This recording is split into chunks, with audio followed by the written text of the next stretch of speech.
আলাইকুম ওয়া রাহমাতুল্লাহি ওয়া বারাকাতুহু।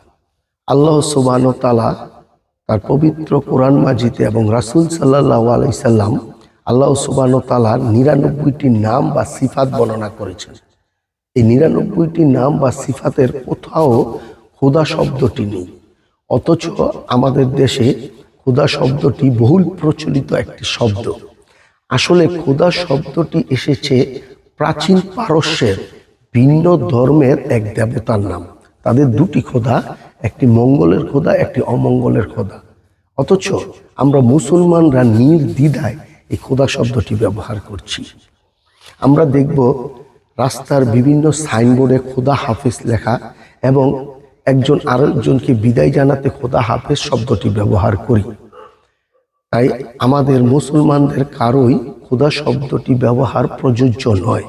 আল্লাহ সুবহানাহু ওয়া তাআলা সূরা আল আরাফের 180 নং আয়াতে বলেছেন, তোমরা আমাকে আমার সুন্দরতম নামেই ডাকো।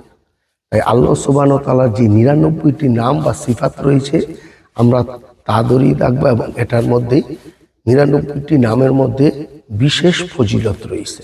আসসালামু আলাইকুম ওয়া রাহমাতুল্লাহ।